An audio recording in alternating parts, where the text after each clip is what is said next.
Kembali lagi di program Rosie Spesial edisi hari ulang tahun ke-9 Kompas TV. Satu hal yang bisa menjadi kekuatan kita agar mampu melewati masa sulit ini adalah adanya rasa saling percaya.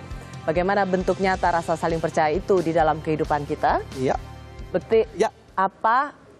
Bagaimana pandemi ini mengubah kehidupanmu dan bagaimana rasa percayamu dengan apa yang selama ini dilakukan oleh pemerintah?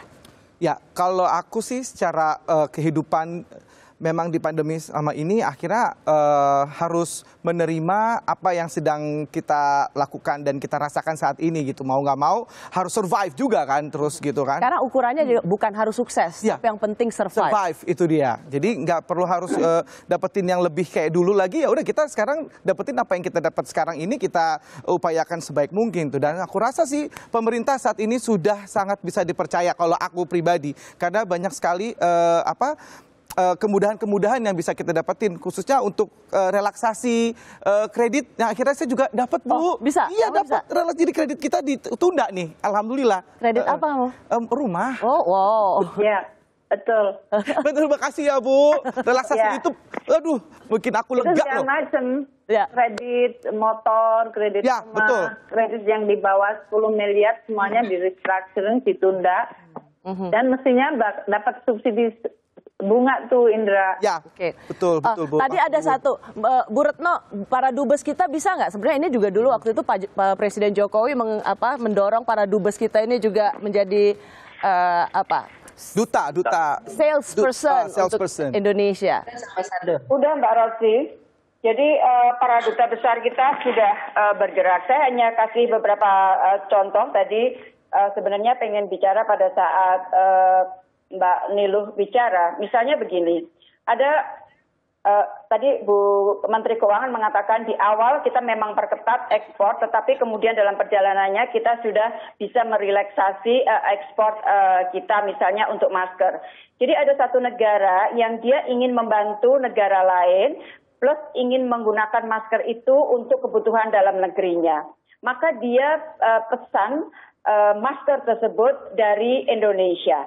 Jadi dia pesan dari Indonesia tidak hanya untuk dalam negerinya, tetapi untuk dibagikan ke negara lain. Kemudian yang kedua, tahun ini beberapa negara dengan kita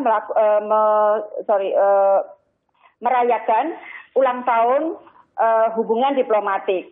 Nah, semua gift yang diberikan oleh para duta besar biasa kepada para koleganya itu dalam bentuk masker, dan maskernya adalah masker dari kain-kain Indonesia. Wow. Dan kemarin waktu tanggal 19 Agustus Kemlu ulang tahun, kita langsung melakukan jumpa dengan semua duta besar dengan KBRI, dan kita terhubung dengan UMKM kita, dan kemudian di situ langsung dilakukan pembelian dan sebagainya. Ya. Jadi pokoknya keberpihakan kita kepada UMKM is there, dan kita akan terus berupaya untuk membantu UMKM kita. Baik, Ibu, matur nuwun. Ya, yang belum dapat giliran sekarang Dokter Veresa. Dokter, ininya di Wisma Atlet ya? Ya, saya relawan di Wisma Atlet. Oke. Wow. Silakan Dokter Veresa, mau tanya ke siapa? Baik, saya saat ini mau bertanya, Bapak Mahfud, bagaimana tanggapan Bapak ketika banyak teman-teman tenaga kesehatan yang bekerja di bawah tekanan paradigma negatif dari masyarakat? Lalu, apakah ada payung hukum yang melindungi kami dari masyarakat yang berprasangka negatif, bahkan tidak segan bertindak anarkis terhadap tenaga kesehatan yang berusaha menolong hingga mempertaruhkan nyawa? Itu saja. Makasih Dokter Veresa. Pak Mahfud? Ya, begini, ada dua aspek. Pertama, aspek sosial ekonominya. Dulu di awal-awal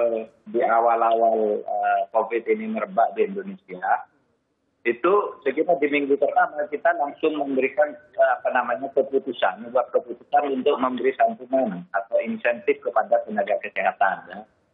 Misalnya tenaga kesehatan yang bekerja, kalau dokter itu setiap bulan dapat 15 juta, spesialis dokter umum 10 juta, perawat atau tenaga medis lain itu 7,5 juta. Itu sudah diputuskan pada waktu itu. Dan yang meninggal tanpa membedakan dokter atau bukan dokter mendapat santunan 300 juta rupiah. Dan itu sudah ditransfer uangnya. Untuk yang santunan-santunan itu administratifnya lebih mudah. Gitu. Nah, yang lain soal keamanan, perlindungan hukum dari masyarakat, kan kita sudah menurunkan TNI dan Polri untuk melindungi keselamatan para dokter. Sebab itu di mana-mana kalau terjadi sesuatu kita memproses itu secara hukum, kalau tidak bisa diselesaikan secara damai, secara kekeluargaan. Baik, Oke. terima kasih Pak Mahfud. Sekarang kita masih bisa kasih kesempatan satu pertanyaan lagi mungkin ya. Ya. Tompi silakan. Saya melihat upaya-upaya baik sudah dikerjakan dengan sungguh-sungguh gitu ya. Tapi yang masih terlihat lemah adalah koordinasi antara bagian sebenarnya. Jadi mungkin ini idenya sudah ada, tapi di lapangannya nggak kelihatan gitu Pak. Contohnya dengan untuk membatasi laju pandemik ini kan pasti transportasi itu ditekan, transportasi umum. Namun kebijakan ini tidak disertai dengan pengaturan dalam tanda kutip secara keras dan tegas kepada setiap pabrik-pabrik atau kantor-kantor yang yang saat ini berjalan untuk mengatur jam kerja karyawannya. Nah, saya ulang sekali lagi, penyampaian idenya sudah ada, tapi pelaksanaannya belum dilakukan secara tegas. Karena akibatnya apa? Orang masih berbondong-bondong di jam yang sama. Gitu. Jadi mungkin perlu Pak, semua kebijakan yang dilakukan ini harus bersinergi satu sama bidang yang lain sih. Oke. Apakah ada tindak lanjutnya? Terima kasih. Oke. Mungkin bisa dijawab oleh Pak Erik atau Pak Mahfud? Silakan Pak Erik. Saya bantu, nanti Pak Mahfud tambahkan. Ya. Kemarin pemerintah meluncurkan program justisi yang dimana sesuai dengan Impres 06 nanti dipimpin oleh Pak Mahfud, Pak Mendagri, TNI Polri mensupport daripada komite dan seluruh pemerintah daerah. Nah, operasi justisi ini juga tidak hanya tadi berkampanye, tapi juga seminggu setelah mensosialisasi agar protokol COVID-19 dilakukan, tetapi penegakan hukum yang mudah-mudahan jangan juga dipelintir lagi, selalu dibilang represi daripada pemerintah kepada masyarakat, tetapi ini bagaimana justru ingin meningkatkan disiplin supaya masyarakat juga menjadi berperan dalam arti protokol COVID-19 ini, dan juga tadi kita menegakkan secara disiplin, tetapi ini juga kita memberikan solusi.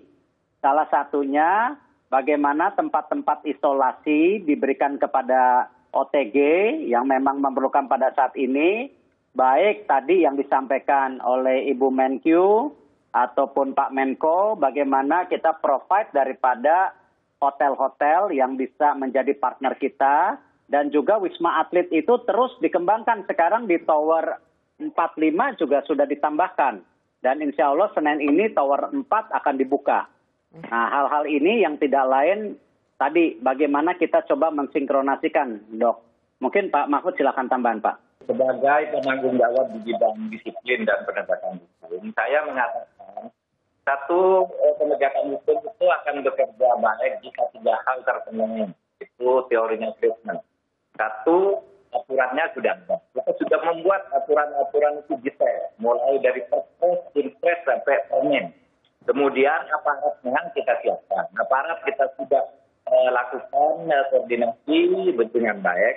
Tetapi ada yang ketiga, masalah budaya hukum masyarakatnya ini. Di masyarakat itu masih banyak orang tidak mau diajak disiplin gitu.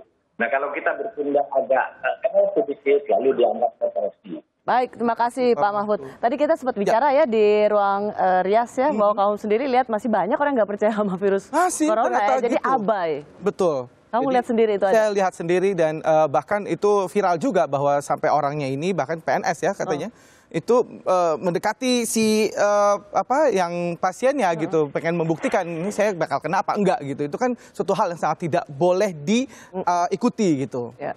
Oke.